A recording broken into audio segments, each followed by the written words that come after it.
Rick Dollar. I'm live on location at the Birthplace of Country Music Museum, and we have just been incredibly entertained by these guys.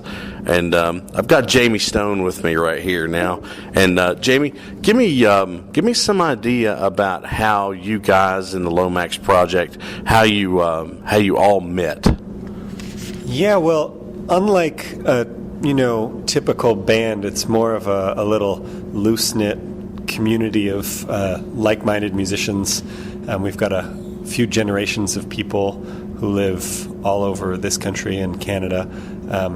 And it was, really my brainchild, and I just invited musicians whose music I had long loved or who were close friends, and people that I felt like had both a foot in tradition and a real love for traditional music, and a roving eye for other things and other influences. Margaret Glaspie is primarily a songwriter, and Tim O'Brien's probably the most traditional musician of the bunch, and Joe is a symphony bass player who loves folk music and knows a lot about Canadian folk music, and I've done all kinds of work with world music and chamber music and improvised music, and of course have always been steeped in traditional music and play the 5-string banjo, so that's been there, but I kind of, in a way, I'm an outsider to this music, exactly. And so I like the idea of bringing together people where nobody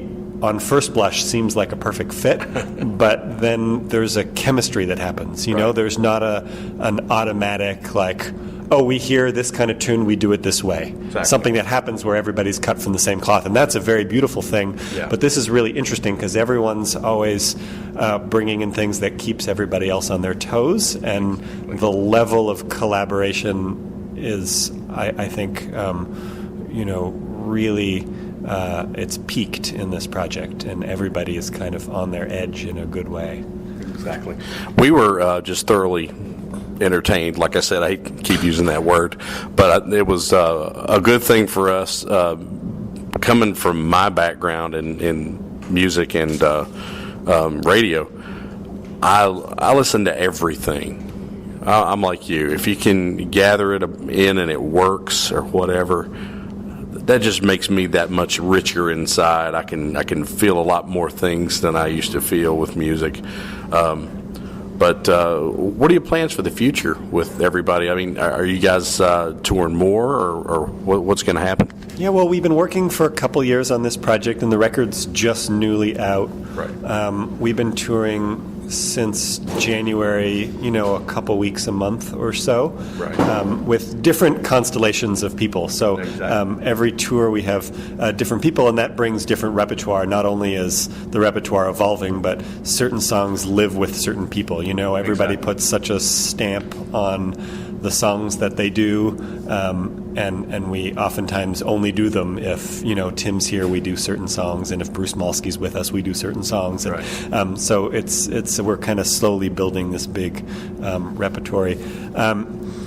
And in terms of the future, I think it's entirely likely we'll make another volume of the Lomax project. It's been so much fun and so well received, and there's just innumerable songs. Alan Lomax recorded over 30,000 songs in the course of 60 years of collecting in the field, and so there's just so many nooks and crannies and more obscure and arcane corners of the collection that I would love to explore. And daily I'm hearing songs where I think, oh man, it would be really cool to do that, or thinking and meeting musicians who I would love to involve. So I think it's likely going to grow and continue.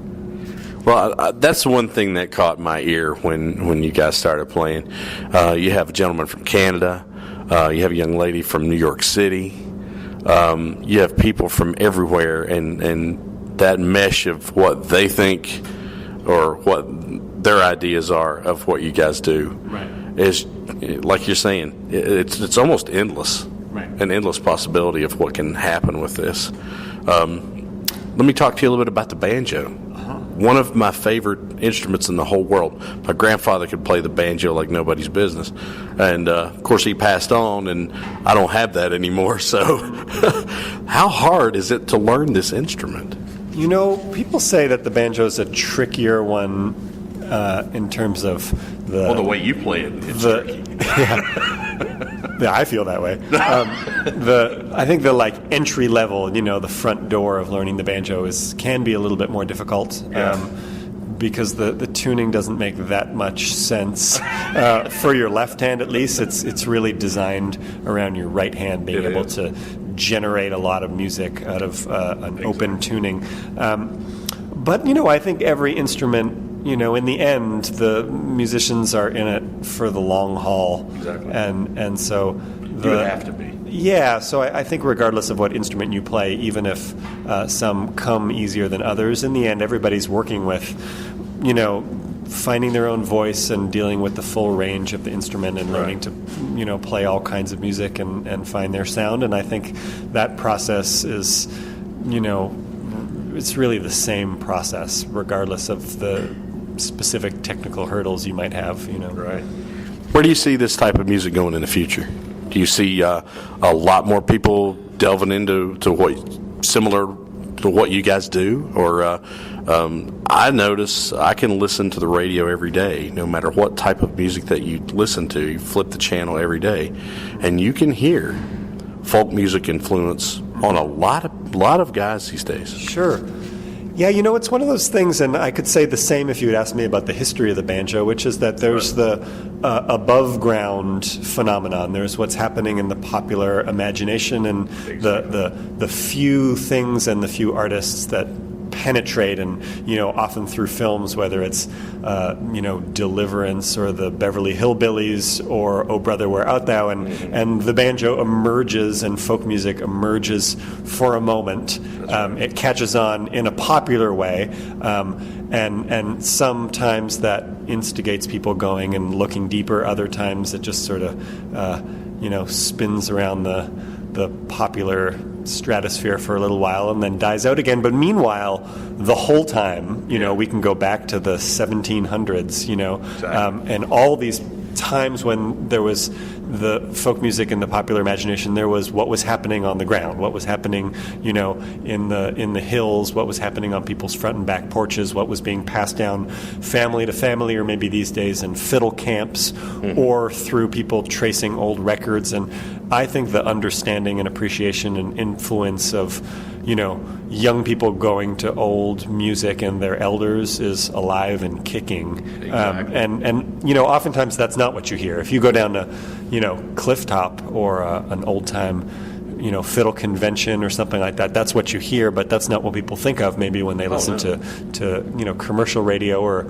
that kind of thing. And so I think that dichotomy has always been there. I mean, we can go back to 1933, and Alan Lomax was passionate about recording as far and wide as he could because he was terribly worried about the state of folk music then, because they were pumping sheet music from Tin Pan Alley, and there was traveling cabaret shows, and there was newly burgeoning commercial recordings, hillbilly and race records, and there was the homogenization of the radio and the concern over the disappearance of regional styles and all these same things that we're still thinking about. And, it happens every day. And that was something that was very much on the minds of folklorists in the early 1930s. Exactly. And, Alan was at the Newport Folk Festival in its around its inception, and was adamant about bringing up, a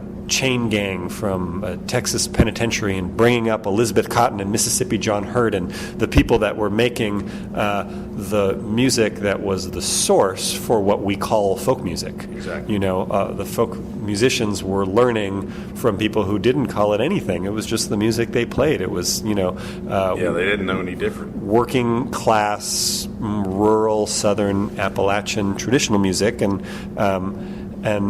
so I actually think that this conversation is part of the tradition. You know, it's been there from the beginning, and in some ways the industrialization and commercialization of our culture and our world is maybe one of the instigators to drive people to want to look back and harken back and think what were things like in a different era, and for better or for worse, romanticize the past. But and I'm guilty of all those things to some degree. And then everybody makes a hybrid, you know, makes something of the present, something of the past.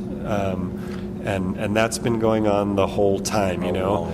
You'd hear you know, recordings of people in, you know, penitentiaries or plantations way back in the early 1900s, and they were singing things off the radio. Exactly. But their own way. In their own way, and they kind of pull things into folk music, and you know, it can become like a compost. You could put just about anything in there and turn it over, and it'll you know, become fertile ground for folk music. And I think the same was true then as it is now, you know. It is.